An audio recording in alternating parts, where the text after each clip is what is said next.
What's up, guys? Welcome back to the Morning Brew podcast. I'm your host, Kayla, and I'm interviewing creatives every other week so that you get the experience behind their art.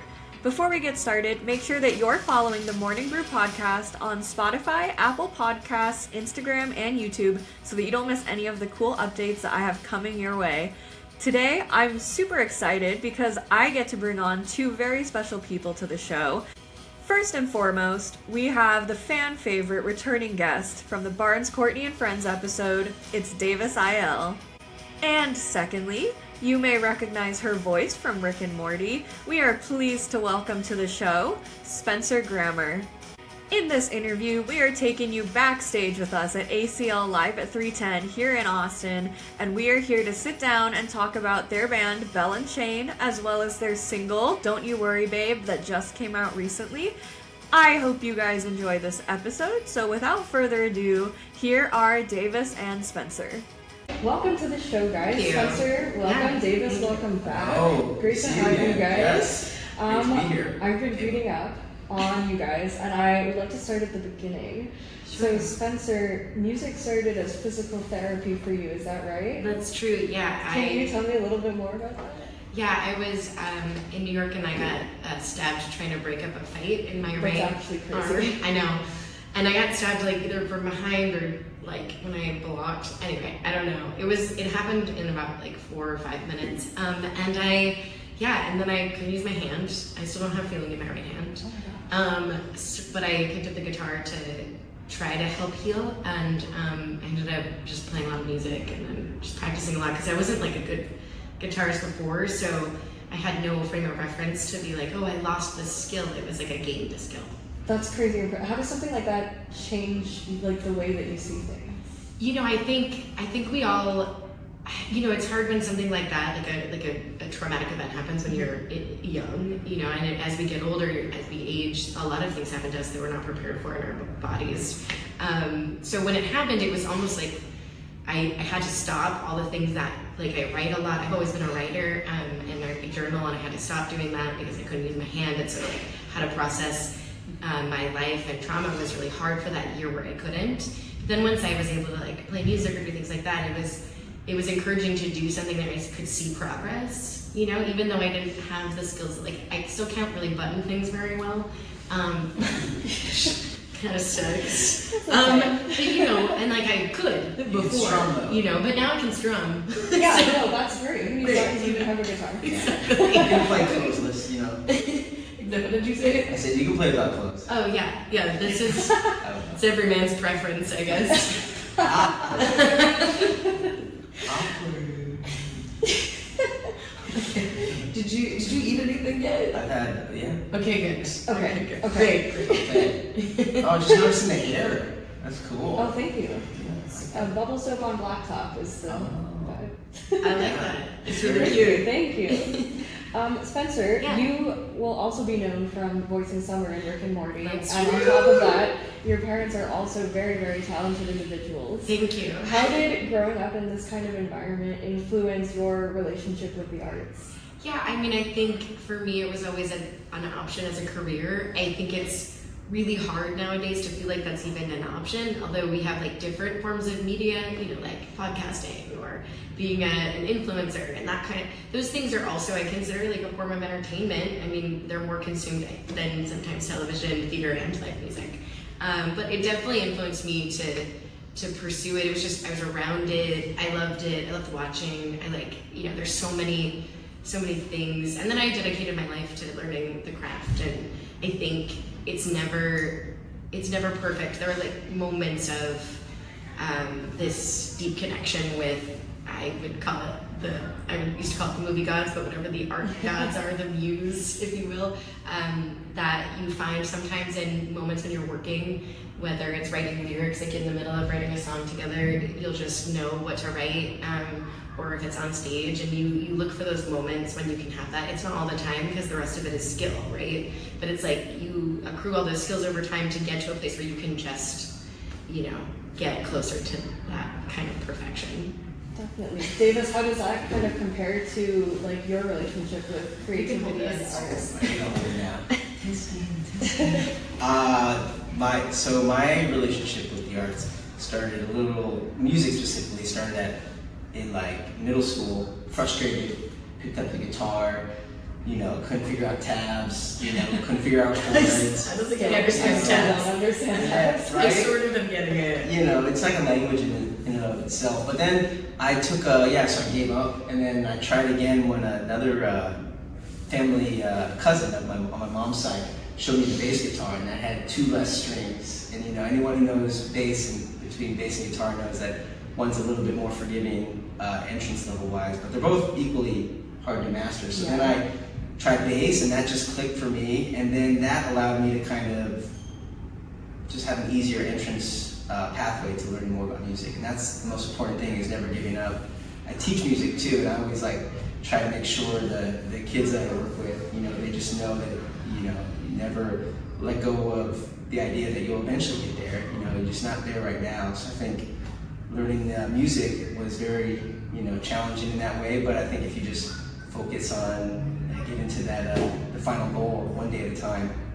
So I started in high school, went to college and kept playing, through my 20s, into my 30s, and every year it got easier and easier, but there's still so much to learn, so you're always a student. But day by day is what I can tell people if they're trying to play music. Don't expect to shred out the gate with Eddie Van Halen solos, or even sing like a Barns Courtney, and just give those powerhouse vocals. You got to work up to it. And even in our band, we started out with one different approach and sound, and now here we are about a year later into the band. We have a whole different way of looking at it. So it's a never-ending story. No, that's great advice. And last time you were on, you were telling me a little bit about your Halloween party. Is it true that that's where you guys kind of met and how you? Yes. Tell me how you kind of met and became a band. Yes, Spencer was in the similar circle to me, and she got that whole Yes, we met through that. Too close. It was at the Highland Park Hellbender, a concert series I threw in LA, and that is eventually how we would connect. And then I saw on her socials that she was playing music as well, so I invited her to a cover show that we played together, shared the same stage. And then from there, she actually introduced me to Barns, and she knew Barns, and I would play with Barns. And then I came back from that tour where we met, that summer tour, and she had started writing as well. So I was like, oh, okay, I see you. Let's try it together now. And she had a few songs too, I think, and then from there we kind of started writing together. Now we have an album of sorts, an EP, if you will. And we didn't start in that party. 6 songs. Yeah, we'll have 6 songs total. Actually, it's so funny you also bring up that party. We then, the following Christmas, we brought the party together. We staged a Hellbender, a holiday Hellbender. Love that. It was Krampus themed. Yeah, that was awesome. We took a break this year from the Hellbenders because he was on tour with Barnes in the UK during Halloween. Yes. Just do every holiday Hellbender. Easter Hellbender this weekend. Right? We were gonna try to do a Broken Hearts Hellbender, but I had plans.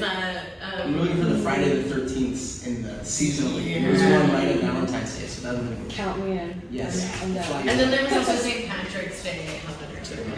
every St. Patrick's Day is already a Hellbender. Well put.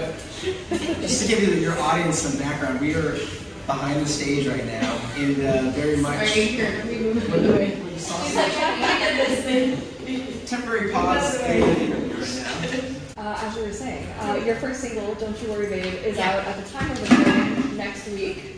What's the story behind this song? Tell me more about it. I wrote this song with my first co-writer, who was Jime, who I also met through Barnes, funny enough.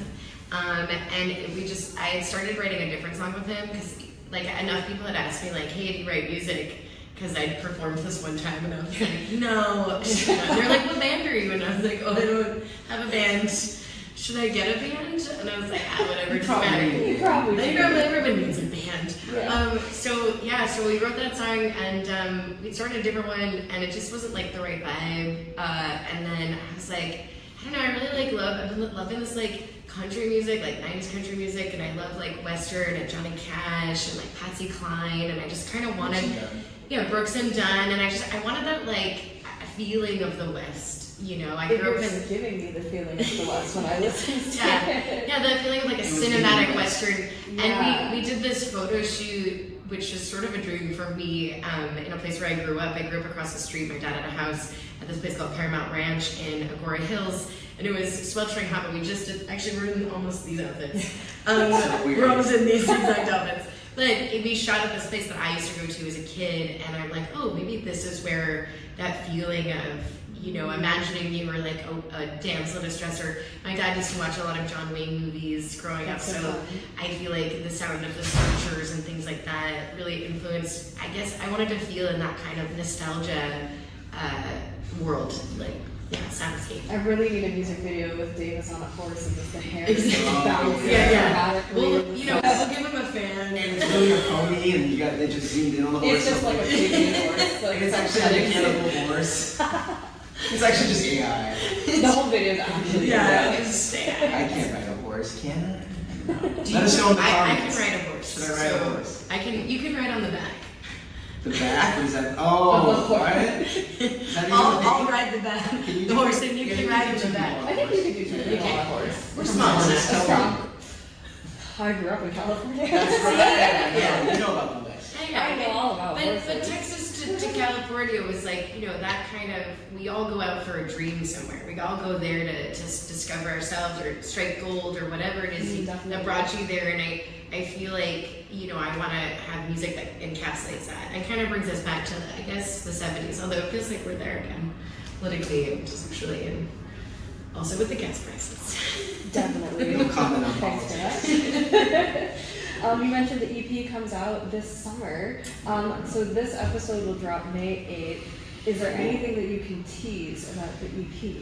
Do you know, we will probably have a second song coming out around May, for sure, because April, May, yeah. So the second song, and then we're gonna mix the next two that we've already recorded, and we're gonna record two more, and then the EP will be pretty much done by the end of the summer, probably in August. Ooh, that's exciting. What's the vibe? If you could describe it in like 3 words. Ooh, whole song collection? Western, Yeah. Laurel Canyon, Yeah.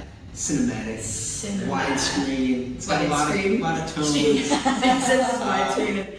I was like a Word do I music like? video or like a.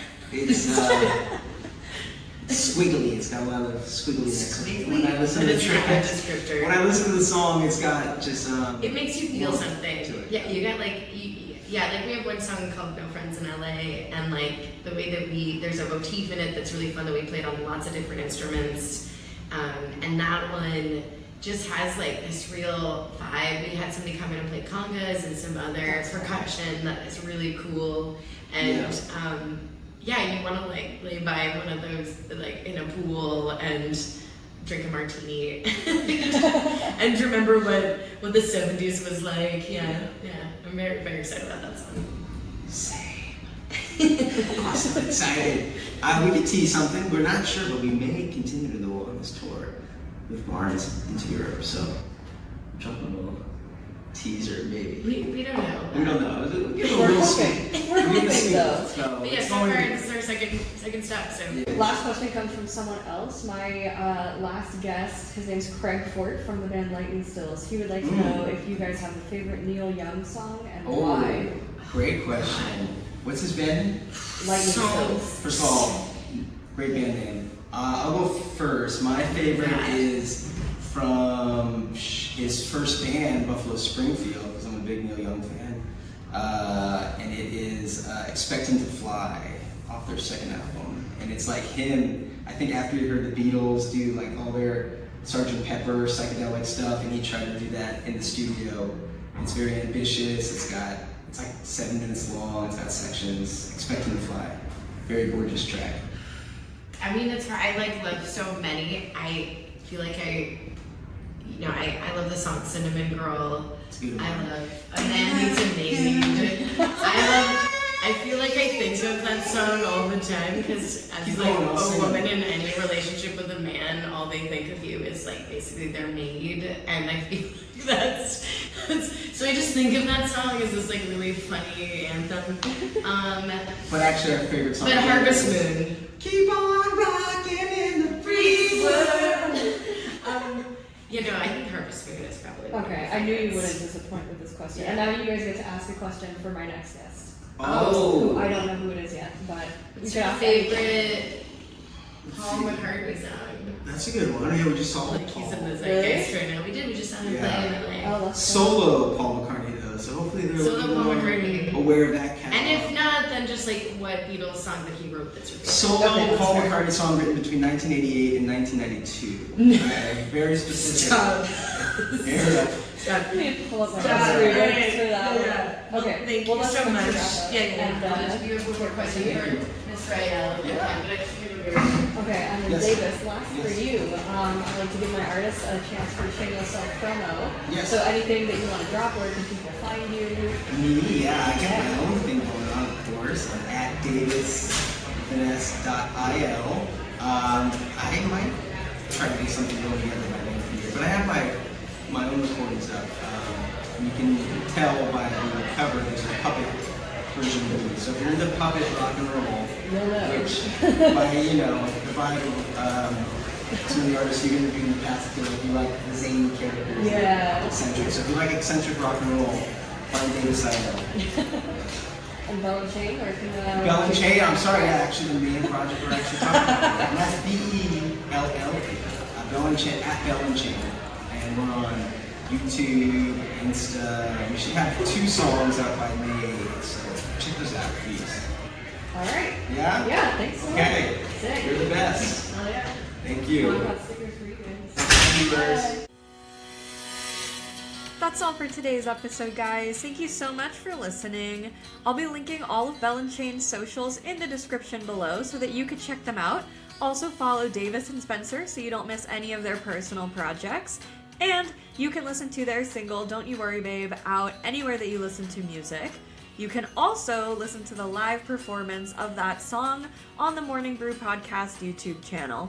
Make sure that you're following the Morning Brew Podcast on Spotify, Apple Podcasts, YouTube, and Instagram so that you don't miss any updates. Be sure to tune in next time because I'm sitting down with the incredibly down-to-earth actor, Charlie Baker.